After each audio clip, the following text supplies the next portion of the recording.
It was a small, run-down apartment complex on the outskirts of town. The building was old and creaky, with peeling paint and broken windows. Despite its dilapidated state, the rent was cheap, so it was home to many low-income families, including a young woman named Emily. Emily had just moved in and was still getting settled when she first met her neighbor, Mrs. Monroe. Mrs. Monroe lived in the apartment next door, and she was a strange, reclusive woman. Emily had only caught glimpses of her through the door or in the hallway, and she always seemed to be wearing a long, flowing dress that covered her from head to toe. Emily tried to be friendly, but Mrs. Monroe was always curt and dismissive. Emily didn't think much of it at first, assuming Mrs. Monroe was just a private person. But as time went on, strange things began to happen. Emily would hear strange noises coming from Mrs. Monroe's apartment at odd hours of the night. Sometimes it sounded like furniture being moved around, other times it was muffled voices or eerie chanting.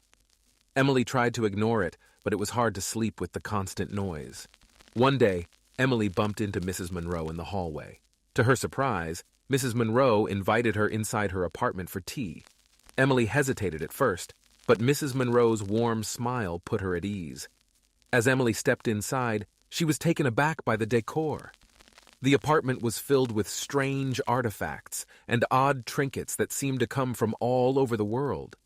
But the thing that stood out the most was the altar in the center of the room. It was covered in candles, incense, and strange symbols that Emily didn't recognize. Mrs. Monroe noticed Emily's curiosity and began to tell her about her travels. She spoke of distant lands, exotic rituals, and ancient gods. Emily was both fascinated and disturbed by what she was hearing. She tried to make an excuse to leave, but Mrs. Monroe insisted she stay for one more cup of tea. As they drank their tea, Emily began to feel dizzy and disoriented. Her vision blurred, and she started to feel like she was floating. She tried to stand up, but her legs wouldn't obey her. Mrs. Monroe's smile turned into a sinister grin, and she started to cackle. Emily realized, too late, that she had been drugged. When she woke up, she was lying on the altar. Mrs. Monroe was standing over her, wearing a red robe and holding a dagger. Emily tried to scream, but her mouth was gagged. Mrs. Monroe started to chant in a language Emily didn't understand. The candles flickered, and the room grew colder. Emily knew she was going to die. She closed her eyes and tried to prepare herself for the inevitable. But then something strange happened. The air grew thick with a strange energy, and Emily felt a surge of power coursing through her veins. She didn't know where it came from, but she knew it was her only chance. With all her might, Emily broke free of the ropes that bound her. She leaped off the altar and grabbed the dagger from Mrs. Monroe's hand. Mrs. Monroe stumbled back, shocked by Emily's sudden burst of strength. Emily plunged the dagger into Mrs. Monroe's chest, and the old woman fell to the ground with a thud. Emily didn't know what had just happened. All she knew was that she had to get out of there before anyone else showed up. She grabbed a few of Mrs. Monroe's strange artifacts and ran out the door. As she fled the apartment complex, she could hear sirens in the distance. After Emily fled the apartment complex, she kept running until she reached a nearby park. She collapsed on a bench, gasping for air and trying to process what had just happened. She couldn't believe she had been so close to death, and she didn't know what to do next. As she sat there, she realized she was still holding the dagger she had used to defend herself. She looked at it and felt a strange sense of power. She didn't know what it was or where it came from, but she knew it was something she had never felt before. Emily knew she had to get rid of the dagger and the other artifacts she had taken from Mrs. Monroe's apartment. She didn't want to be tied to the strange woman's dark practices in any way, so she found a nearby dumpster and threw them all away. Over the next few days, Emily kept to herself, trying to recover from the shock of what had happened. She didn't tell anyone about the incident, afraid they wouldn't believe her or that it would somehow come back to haunt her. But a few days later, the police came knocking on her door. They had found Mrs. Monroe's body, and they were investigating her murder. Emily was terrified, but she knew she had to tell the truth. She told the police everything that had happened, from the strange noises to the tea party to the attempted sacrifice. The police were skeptical at first, but when they searched Mrs. Monroe's apartment, they found evidence that corroborated Emily's story. They found the altar, the candles, and the strange symbols. They also found a book of dark magic that Mrs. Monroe had apparently been studying. Emily was relieved that the police believed her, but she still felt haunted by what had happened. She couldn't shake the feeling that there was more to Mrs. Monroe's dark practices than she had seen. She felt like she had stumbled onto something bigger, something more sinister. Despite her fears, Emily was able to move on with her life. She moved out of the apartment complex and into a safer, more secure neighborhood. But she never forgot what had happened, and she always kept an eye out for any signs of dark magic or strange neighbors. I've always been a bit of a loner, so when I graduated from college and moved to the city for my first job, I didn't have many friends or family around. I rented a small apartment in a building that was a little run down, but it was all I could afford on my entry-level salary. At first, I was happy just to have my own space. I spent most of my evenings reading or watching TV, and didn't think much about the noise from the neighbors or the occasional creaks in the walls. But as time went on, I started to feel more isolated and anxious. I didn't make any friends at work, and my attempts to socialize outside of work often fell flat. I started to feel like something was missing in my life, and that the city was a cold, unfriendly place. I had hopes that over time everything would start to sort itself out. But then, the noises in the walls started. It started off slow when I heard a faint scratching sound coming from the bedroom wall. At first, I thought it was just mice or rats. I tried to ignore it, but the sound kept getting louder and more persistent. Then one night, I woke up to a sound that made my blood run cold. It was like someone was knocking on the wall from the inside. Thump, thump, thump. I sat up in bed, heart pounding, and listened. The knocking continued, slow and deliberate, like a drumbeat. I tried to rationalize it. Maybe it was just the pipes, or my neighbors making noise. But as the days went by, the sounds only got worse. The scratching turned into scraping, like something was trying to claw its way through the drywall. And the knocking became louder and more insistent, as if something was trying to break free from its confines. When I called the building manager to report the strange noises, I expected him to take my concerns seriously. After all, I had been a reliable tenant for over a year, and I had never complained about anything before. But when the building manager arrived to investigate the noise, he seemed dismissive of my concerns. He listened to the scratching and knocking sounds for a few seconds before shrugging his shoulders and saying, "It's probably just the old pipes. They make all sorts of weird noises sometimes." I protested, trying to explain that the sounds were getting louder and more persistent, and that they didn't sound like they were coming from the pipes at all. But the building manager just gave me a skeptical look and told me he'd send someone to check it out later in the week. Days went by, and I heard nothing from the building manager or his staff. The noises continued, growing louder and more menacing with each passing day. I started to feel like I was going crazy, like I was the only one who could hear the sounds. Finally, I called the building manager again, more frantic than ever. This time he seemed irritated with me, like I was bothering him with trivial complaints. "Look, I'll send someone over again, but I can't keep doing this every time you hear a little noise. Just try to ignore it, okay?" I hung up the phone feeling defeated and alone. If the building manager wasn't going to take my concerns seriously, who would? I started to feel like I was trapped in my own personal nightmare, with no way out. I could feel the terror creeping up on me every time I heard those sounds. I couldn't sleep, couldn't eat, couldn't think about anything else. One night, it all came to a head. I was lying in bed staring at the ceiling when I heard a low growling sound coming from the wall. It started out quiet, but soon grew louder and more intense. I could feel the vibrations through the mattress, like something was trying to break through the plaster, and then, suddenly, it stopped. The silence was almost worse than the noise. I lay there, frozen with fear, waiting for something to happen. And then I heard it. A soft whispering, like someone was speaking in a language I couldn't understand. I didn't know what to do. I was too scared to move, too scared to even breathe.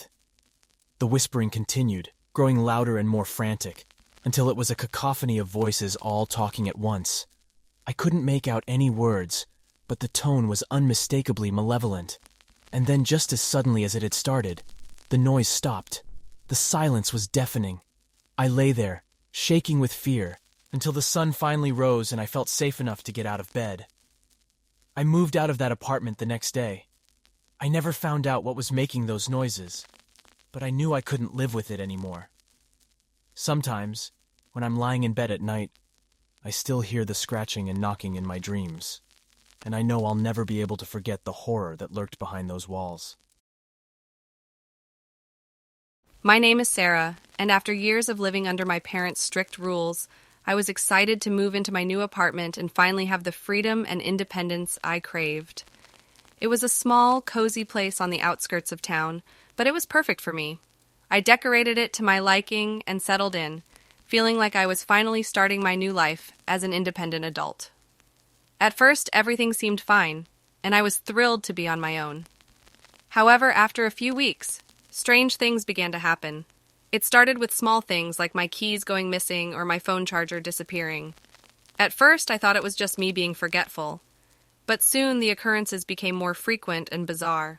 As someone who had always been a bit of a worrier, I took all the necessary precautions to keep myself safe. I installed a security system and made sure all the doors and windows were locked at night. But even with all these measures, I couldn't shake the feeling that something wasn't right. One night I woke up to the sound of footsteps in my apartment. I sat up in bed, heart pounding, listening intently. The footsteps grew closer, and I could hear them moving around my living room. I grabbed my phone to call the cops, but before I could say anything, I heard a deep, menacing voice whisper in my ear, "Don't bother, they won't be able to save you." I froze, unable to move or speak. The voice continued to taunt me, whispering dark, twisted things that made my blood run cold. I don't know how long it went on for, but it felt like an eternity.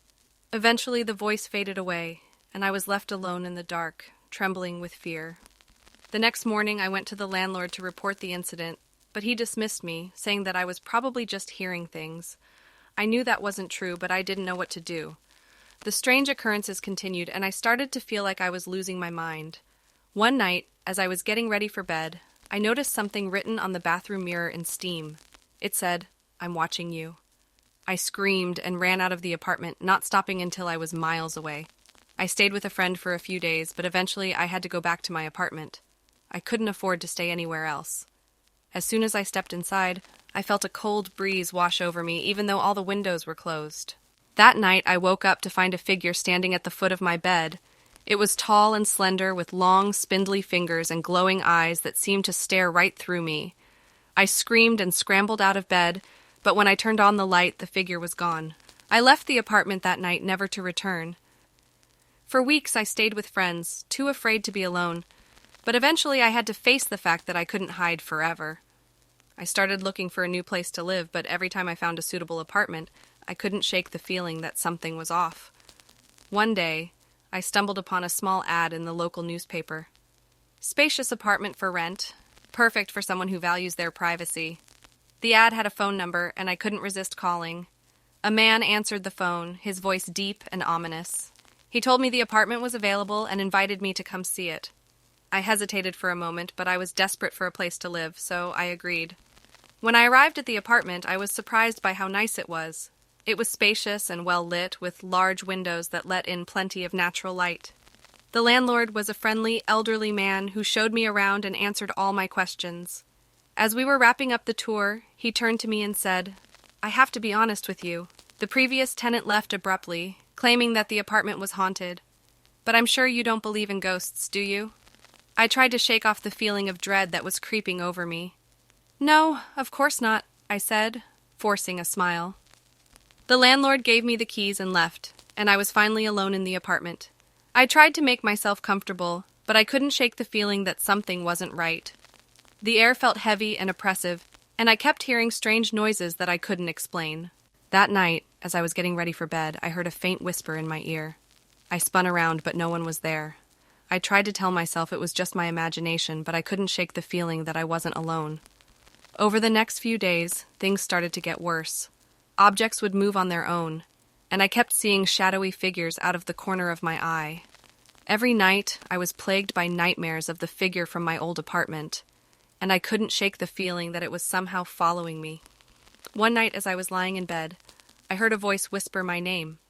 It was the same deep, menacing voice from my old apartment, and it filled me with a sense of dread that I couldn't explain. I sat up, heart pounding, and tried to calm myself down, but then I heard it again, louder this time. I got out of bed and followed the sound to the living room. As I turned the corner, I saw a figure standing in the middle of the room. It was the same figure from my old apartment, tall and slender with glowing eyes that seemed to stare right through me. I screamed and ran towards the door, but something was pulling me back. It was like an invisible force was holding me in place, and no matter how hard I struggled, I couldn't escape. As the figure approached, I closed my eyes and braced myself for the worst. But then, everything went silent. When I opened my eyes, the figure was gone, and the apartment was empty once again. I packed my bags that night and left the apartment for good. But the experience had changed me in ways that I couldn't shake. I knew that wherever I went, I would always be haunted by the memories of that apartment and the things that I had experienced there. As I walked out into the night, I couldn't help but wonder if the figure had really left me alone, or if it was just biding its time, waiting for the right moment to strike again. Months passed, and I did my best to put the experience behind me. I moved to a new city, started a new job, and even met someone new.